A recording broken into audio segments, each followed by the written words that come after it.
रामपुर नाम के एक छोटे से गांव में अमन नाम का एक 18 वर्षीय लड़का रहा करता था। अमन अनाथ था। उसकी माँ उसे जन्म देते ही चल बसी और उसके पिता ही उसे पालने के एकमात्र सहारा थे। जब अमन 8 साल का था तो उसके पिता किसी काम से जंगल गए और फिर कभी लौटकर नहीं आए। उसके बाद अमन पूरी तरह अकेला हो गया। अमन गांव की एक टूटी फूटी झोपड़ी में रहता था। उसके घर के पास ही गांव का सरपंच और उसकी पत्नी रहते थे। उनकी अपनी कोई संतान नहीं थी, इसलिए अमन के माता पिता के गुजर जाने के बाद उन्होंने ही अमन को पाला। ये लो अमन बेटा, ये खाना खा लो और अगर कम पड़े तो मुझसे आकर ले लेना। अरे मौसी, मैं कब तक आपके ऊपर बोझ बनकर बैठा रहूंगा? अब तो मुझे शर्म आती है। अरे बेटा, ये तुम कैसी बातें कर रहे हो? अगर तुम हमारे अपने बच्चे नहीं हो तो इसका मतलब थोड़ा ही ना है कि तुम हम पर कोई बोझ हो। आगे से ऐसी बात मत करना, चुपचाप ये खाना खाओ। ये कहकर सरपंच की पत्नी सीमा वहां से चली गई। अमन ने आराम से खाना खाया। खाने के बाद जब वो झोपड़ी से बाहर निकला तो सामने ही सरपंच दिखाई दिए। अमन ने उन्हें देखा और सीधे उनके पास जा पहुंचा। अमन बेटा, खाना खा लिया है ना? जी सरपंच साहब, अभी अभी मौसी खाना देकर गई थी और मैं वही खाकर घर से निकला हूँ। हाँ, अच्छा किया। अब तुम बड़े हो गए हो बेटे, अपना ख्याल रखना सीखो। जी सरपंच जी, 8 वर्ष की उम्र से लेकर अब तक आप ही मेरा ख्याल रखते आए हैं, पर अब मुझे शर्म आने लगी है। अब मैं कुछ काम करना चाहता हूँ। इसमें शर्म की क्या बात है बेटा? हमने तो हमेशा तुम्हें अपना ही माना है। लेकिन अगर तुम्हारा मन फिर भी कुछ करने का है तो सुनो, गांव के पास वाला जंगल अब पहले जैसा खतरनाक नहीं रहा। चाहो तो वहां जाकर लकड़ियां काट सकते हो या शहद इकट्ठा कर सकते हो। जी सरपंच जी, मैं कल ही जंगल जाऊंगा। अब समय आ गया है कि मैं अपने लिए और आपके लिए कुछ कर दिखाऊं।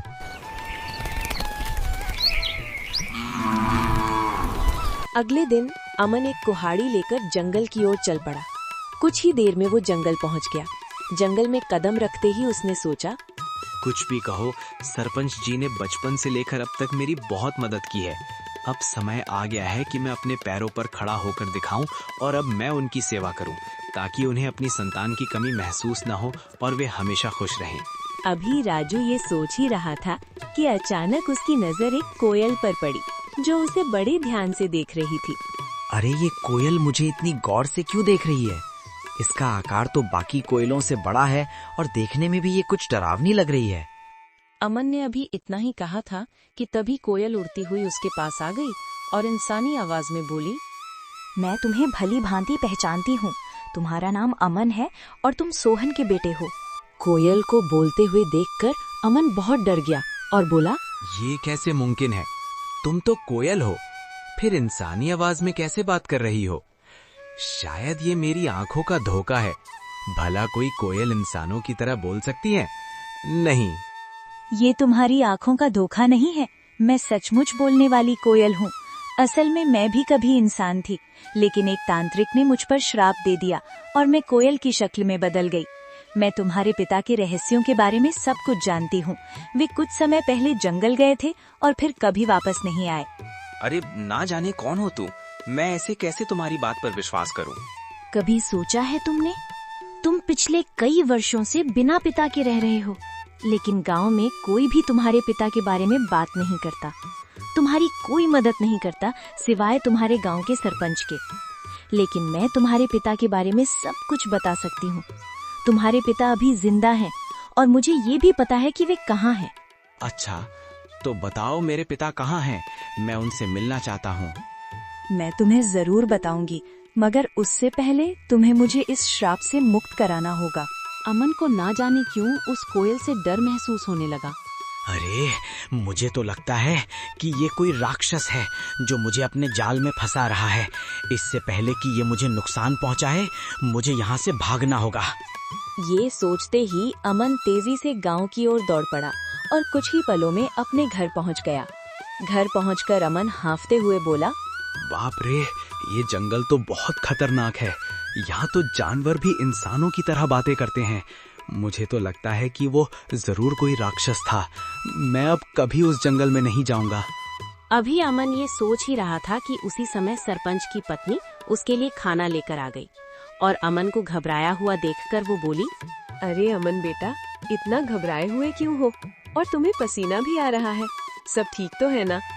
कुछ नहीं मौसी, बस थोड़ा सा सर दर्द हो रहा था। अरे बेटा, अगर तबीयत ठीक नहीं है तो काम मत करो। लो, पहले ये खाना खा लो और थोड़ा आराम कर लो। अमन ने मौसी से सर दर्द का बहाना बनाकर सच्चाई छिपा ली। मौसी ने ज्यादा सवाल नहीं किए, बस खाना उसके हाथ में दिया और धीरे से कमरे से बाहर चली गई। राजू ने खाना खाया और सो गया।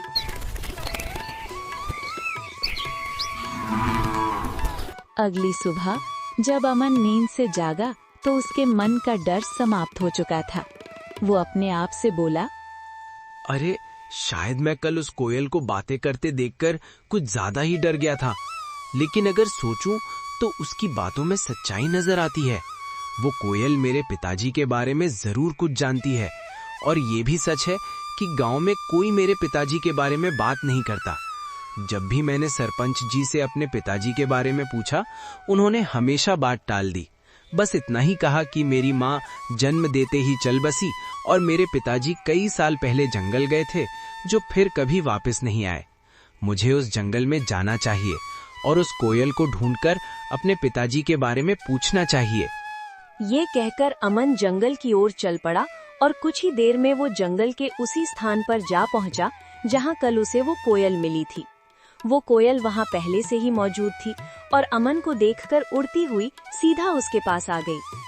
मुझे पता था कि तुम जरूर आओगे, क्योंकि तुम भी अपने पिताजी सोहन की तरह ही बहादुर हो। मैं सिर्फ इसी वजह से आया हूँ क्योंकि मुझे अपने पिताजी से मिलना है। तुम कह रही थी कि तुम मेरे पिताजी के बारे में जानती हो, तो बताओ मेरे पिताजी कहाँ हैं? मुझे उनसे मिलना है। कल मैंने कहा था कि इसके लिए पहले तुम्हें मुझे इस श्राप से मुक्त कराना होगा, लेकिन तुम चिंता मत करो, मैं तुम्हारी मदद करना चाहती हूँ। तुम मुझे अपना दोस्त समझो। मैं जानती हूँ कि तुम बचपन से ही गरीबी से जूझ रहे हो और कभी कभी इस बात पर तुम्हें शर्म भी आती है। हाँ, तुम बिल्कुल सही कह रही हो। मैं सचमुच गरीब हूँ। बचपन से ही सरपंच जी और उनकी पत्नी ने मुझे पाला है, लेकिन अब हर वक्त उन पर बोझ बनकर रहना मुझे अच्छा नहीं लगता। मैं चाहता हूँ कि अब मैं खुद कमाऊं ताकि वे दोनों चैन से बैठकर खाएं और खुश रहें। अगर तुम चाहो तो मैं तुम्हें धन कमाने का रास्ता दिखा सकती हूँ। अच्छा, मगर वो कैसे? तुम मेरी मदद कैसे कर सकती हो? मैं इस जंगल के सारे रहस्यों को जानती हूँ। आओ मेरे साथ चलो। ये कहकर कोयल उड़ चली और अमन उसके पीछे पीछे चल पड़ा। चलते चलते कोयल अमन को एक गुफा के अंदर ले गई। उस गुफा के बारे में किसी को कुछ पता नहीं था, क्योंकि ये जंगल पहले बहुत खतरनाक माना जाता था। इसीलिए लोग इस जंगल में आना पसंद नहीं करते थे। गुफा के अंदर जाते ही अमन की नजर एक बक्से पर पड़ी। अरे इस बक्से में क्या है? मैं अभी इसे खोल कर देखता हूँ। जब अमन ने उस बक्से को खोला तो उसमें बेहिसाब हीरे जवाहरात निकले। उन्हें देखकर अमन हैरानी से बोला, अरे बाप रे, इस बक्से में तो ढेर सारे हीरे जवाहरात हैं। ये सब सामान किसका है? तुम पहले धनवान बनो, फिर मैं तुम्हें बताऊंगी कि मैं इस श्राप से कैसे मुक्त हो सकती हूँ। और जब तुम मुझे इस श्राप से आजाद कर दोगे तो मैं तुम्हें तुम्हारे पिताजी से मिलवाऊंगी। मुझे पता है कि वे कहाँ हैं। उस दिन का तो मुझे बेसब्री से इंतजार रहेगा। लेकिन एक बात याद रखना, मेरे बारे में किसी को कानो कान खबर नहीं होनी चाहिए। अगर किसी को पता चल गया तो तुम्हारे लिए अपने पिताजी से मिलना मुश्किल हो जाएगा। अमन वो बक्सा उठाकर अपने घर की ओर चल पड़ा। घर पहुंचकर उसने बक्सा एक तरफ रख दिया। इतने में सरपंच और उनकी पत्नी अमन के लिए खाना लेकर आए। जब उन्होंने एक तरफ रखा हुआ बक्सा देखा तो सरपंच ने अमन से पूछा, अमन बेटा, ये बक्सा कहाँ से आया और इसमें क्या है? सरपंच के पूछने पर अमन को कुछ समझ नहीं आया कि वो सरपंच साहब को क्या जवाब दे। इतने में सरपंच की बीवी ने बक्सा खोला और उसमें कीमती हीरे और जवाहरात देखकर बोली, अमन बेटा, तेरे पास ये इतने हीरे और जवाहरात कहाँ से आए हैं? अमन उन्हें सब कुछ सच बता देता, लेकिन वो कोयल की बातें याद कर रहा था जिसने उसे सख्ती से मना किया था, इसलिए उसने कुछ और ही बता दिया। मौसी, मैं जंगल में लकड़ियां काटने गया था। लकड़ियां काटते काटते मैं काफी आगे निकल गया और वहां मुझे एक गुफा दिखाई दी। जब मैं उस गुफा के अंदर गया तो वहां मुझे ये बक्सा दिखाई दिया। मैंने उसे वहीं से उठाया और घर ले आया। अमन, तुमने ये ठीक नहीं किया। हो सकता है ये सारे हीरे जवाहरात बादशाह के हों। शायद उसने इन्हें वहाँ सुरक्षित रखा था। अगर ये बात कहीं बादशाह तक पहुँच गई तो वो हमें सख्त सजा देगा। सरपंच के मन में गहरा डर बैठ गया था। अगर ये बात किसी तरह बादशाह तक पहुंच गई तो वो हमें सख्त सजा देगा। इससे पहले कि ये बात बादशाह तक पहुँचे कि किसी ने उसका सोना चुरा लिया है, हमें तुरंत ये सोना बादशाह के पास पहुंचा देना होगा। सरपंच की बातें सुनकर राजू ने सोचा, अब सरपंच जी को कैसे बताऊं कि ये हीरे और जवाहरात बादशाह के नहीं हैं। ये तो मुझे वही कोयल ने दिए हैं। लेकिन अगर मैंने सरपंच साहब को कोयल के बारे में बता दिया तो मेरे लिए अपने पिताजी से मिलना मुश्किल हो जाएगा और मेरे लिए इन हीरे और जवाहरात से ज्यादा अपने पिताजी से मिलना जरूरी है। अमन के लिए इन हीरे और जवाहरात से ज्यादा अपने पिताजी से मिलना जरूरी था। इसलिए वो सरपंच के कहने पर बादशाह को हीरे और जवाहरात देने के लिए राजी हो गया। ठीक है सरपंच साहब, जैसा आप कहें, हम अभी ये बक्सा बादशाह को दे आते हैं। ये कहकर राजू ने वो बक्सा अपने सर पर उठा लिया। फिर वो और सरपंच बादशाह की ओर चल पड़े और कुछ ही देर में वे बादशाह के दरबार में दाखिल हो गए। बादशाह के सामने बक्सा रखकर सरपंच ने कहा, बादशाह सलामत, ये लड़का मेरा पड़ोसी है। ये लकड़ियां काटने जंगल गया था और वहाँ एक गुफा में इसे ये हीरे जवाहरात का बक्श मिला। हमें शक हुआ कि शायद ये आपका ही है, इसलिए हम इसे फौरन आपके दरबार में ले आए हैं।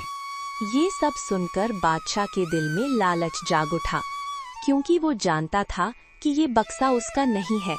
लेकिन इतने कीमती हीरे जवाहरात देखकर उसके मन में ये ख्याल आया, ये हीरे जवाहरात असल में मेरे नहीं हैं, मगर जब ये किस्मत से मेरे पास आ ही गए हैं तो मैं इन्हें बेकार क्यों जाने दूं? बेहतर यही होता है कि मैं इन लोगों को इसके बदले कुछ इनाम दे देता हूँ, ताकि वे खुश हो जाएं और ये खजाना भी मेरे पास ही सुरक्षित हो जाए। ये सोचकर बादशाह ने उनसे कहा, हाँ, ये बक्सा मेरा ही है, मैंने ही इसे वहाँ सुरक्षित किया हुआ था। लेकिन तुम दोनों ने ईमानदारी से ये संदूक मेरे दरबार में लाकर बहुत अच्छा किया है। मैं तुम्हारी इस सच्चाई से खुश हूँ, इसलिए तुम्हें इनाम दिया जाएगा। राजा ने उन्हें कुछ इनाम दे दिया। दोनों इनाम लेकर घर की ओर चल दिया। अमन सरपंच के साथ उसके घर चला गया और घर पहुंचकर उसने अपनी रकम भी सरपंच को दी और कहा, सरपंच जी, ये रकम भी आप ही रख लीजिए। आपने हमेशा मेरी देखभाल की है और मुझे खुशी है कि ये रकम आपके काम आएगी। सरपंच को वो रकम देकर अमन वहाँ से चला गया और अगले दिन सुबह होते ही अमन फिर से जंगल की ओर चल पड़ा और कुछ ही देर में वो जंगल की उसी जगह पहुँच गया जहाँ उसे वो कोयल मिली थी। तभी वहाँ एक साधु आ पहुँचा जो एक बरगद के नीचे बैठा था। उसने अमन से पूछा, अरे बेटा, तुम कौन हो और इस जंगल में क्या कर रहे हो? मैं सोहन का बेटा हूँ और मैं इस जंगल में आता जाता रहता हूँ। ये सुनकर साधु चौंक तो गया, मगर कुछ नहीं बोला और चुपचाप वहाँ से चला गया। साधु के जाते ही कोयल उड़ती हुई वहाँ आ पहुँची। वो साधु तुमसे क्या कह रहा था? कुछ नहीं, वो बस पूछ रहा था कि तुम कौन हो और यहाँ क्या कर रहे हो। मैंने बताया कि मैं सोहन का बेटा हूँ और यहाँ आता जाता रहता हूँ। ये साधु असल में एक धोखेबाज है। उसने सिर्फ साधु का वेश ओढ़ रखा है, लेकिन अंदर से वो एक शैतान है। मुझे उस साधु से कोई मतलब नहीं है। मुझे सिर्फ तुम और अपने पिताजी की परवाह है। बस तुम बताओ कि मैं तुम्हें उस श्राप से कैसे मुक्त करवा सकता हूँ। अच्छा, तो चलो फिर मेरे साथ। वह अमन को एक गुफा के अंदर ले आई, जहाँ एक शीशे की बोतल पड़ी थी जिसमें जल भरा हुआ था। कल पूर्णिमा की रात है, तुम्हें आधी रात को इसी जगह आकर आंखें बंद करके उस बोतल को तोड़ना होगा। बोतल टूटते ही मैं शराब के प्रभाव से मुक्त हो जाऊंगी और फिर तुम्हें ये राज बताऊंगी कि तुम्हारे पिता कहाँ हैं। क्या मैं इस बोतल को अभी तोड़ दूं? नहीं, कल पूर्णिमा की रात है, तुम इसे सिर्फ कल ही तोड़ सकते हो। इतना कहकर वो कोयल वहाँ से उड़ गई और अमन भी अपने घर की तरफ चल पड़ा। और दूसरी तरफ वो साधु छुपकर उन दोनों की बातें सुन रहा था। वो भी अमन के पीछे चल पड़ा। जब अमन अपने घर के करीब पहुंचा तो उसने साधु को अपने पीछे आते देखा और वहीं रुक गया। साधु करीब आकर अमन से बोला, मैंने अपनी आंखों से देखा है कि तुम कोयल से बात कर रहे थे। देखो, तुम इस कोयल को नहीं जानते। वो कोई साधारण कोयल नहीं है। मैं सब जानता हूँ, लेकिन वो कोयल मेरे पिताजी के बारे में जानती है और मैं किसी भी कीमत पर अपने पिताजी को पाना चाहता हूँ। तुम्हारे पिताजी अब इस संसार में नहीं रहे। वो कोयल तुम्हें फंसाकर श्राप से मुक्ति पाना चाहती है। ये सुनकर अमन क्रोधित हो गया। अरे साधु महाराज, मैं साधुओं का सम्मान करता हूँ, मगर तुम्हारे जैसे पाखंडी साधुओं का नहीं। याद रखो, इसके आगे मैं एक भी शब्द बर्दाश्त नहीं कर सकता। बेहतर है चुपचाप यहाँ से निकल जाओ। ये कहकर अमन अपने घर चला गया और दूसरी तरफ सरपंच और उसकी बीवी जब अपने घर से निकले तो उनकी नजर साधु पर पड़ी। वे दोनों साधु के पास आए और सरपंच ने साधु से कहा, अरे साधु महाराज, आप यहाँ क्या कर रहे हैं? मैंने अमन को सच्चाई बताने का प्रयास किया, लेकिन वो सुनने को तैयार ही नहीं हुआ और वो उस कोयल को श्राप से मुक्त करवाना चाहता है। अगर वो कोयल अपने श्राप से मुक्त हो गई तो गांव में तबाही आ जाएगी। गांव का एक भी व्यक्ति जीवित नहीं बचेगा। साधु महाराज, आप चिंता मत करें, मैं अभी अमन को समझाता हूँ। अमन अभी किसी की बात नहीं मानेगा। वो अभी उस कोयल के बस में है। हमें अब कल सुबह का इंतजार करना होगा। अगली सुबह साधु सरपंच को लेकर जंगल में उस गुफा के पास ले गया और कहा, अमन बोतल को तोड़ने आता ही होगा। हमें उसे रोकना होगा, नहीं तो अनर्थ हो जाएगा। इतना कहकर दोनों पेड़ के पीछे छुप गए और तभी उसी वक्त अमन वहां आ जाता है। अमन को देखकर वो कोयल उड़ती हुई उसके पास आई। अमन, तुम आ गए? जल्दी से उस बोतल को लेकर आओ और तोड़ दो, ताकि मैं आजाद हो जाऊं और तुम्हारे पिता के बारे में बता पाऊं। अमन जल्दी से गुफा के अंदर गया और वो बोतल उठा लाया। जैसे ही वो उस बोतल को तोड़ने लगा तो साधु और सरपंच वहां आ गए। अमन, रुको, इस बोतल को मत तोड़ो। तुम बहुत बड़ी गलती कर रहे हो। ये परिश्ची नहीं, डायन है। ये लोग झूठ बोल रहे हैं। सच्चाई वही है जो मैं कह रही हूँ। अगर मेरे मन में कोई चाल होती तो मैं तुम्हारी मदद क्यों करती? क्या गांव वालों ने कभी तुम्हारी मदद की? नहीं। तुम्हें धन, सामान, हीरे मोती सब मैंने दिए। अब मैं तुम्हें तुम्हारे पिताजी से भी मिलवा रही हूँ। अमन भ्रम में पड़ गया और उसने वो बोतल जमीन पर फेंककर तोड़ दी। फिर अचानक वो कोयल एक डायन के रूप में आ गई। अमन, तुमने मेरा बड़ा काम आसान कर दिया। अब मैं आजाद हूँ और अब तुम सबकी शामत आ गई है। आज मैं तुम में से किसी को भी जिंदा नहीं छोड़ूंगी। अमन, तुमने बहुत बड़ी गलती कर दी है। अब ये डायन हमें किसी भी हाल में जिंदा नहीं छोड़ेगी। मुझे माफ कर दीजिए सरपंच साहब, मैं उसके बहकावे में आ गया था। क्या अब इसका कोई हल नहीं बचा? इसका बस एक ही हल है कि हमें तुरंत उस कुएं के पास जाना होगा। ये कहकर वे तीनों कुएं की ओर भागे और वो डायन भी उनके पीछे आ गई।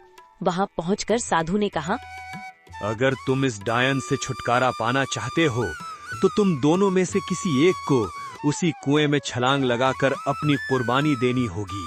साधु की बात सुनकर अमन तुरंत कुएं में छलांग लगा दी और अपनी जान कुर्बान कर दी। साधु ने तुरंत डायन को फिर से एक कोयल के रूप में बदल दिया, मगर इस बार उसके पास इंसानों की तरह बोलने की शक्ति भी नहीं रही। सरपंच को अमन के जाने का बहुत दुख था, मगर वो क्या कर सकता था, इसलिए वो बाहर लौट आया।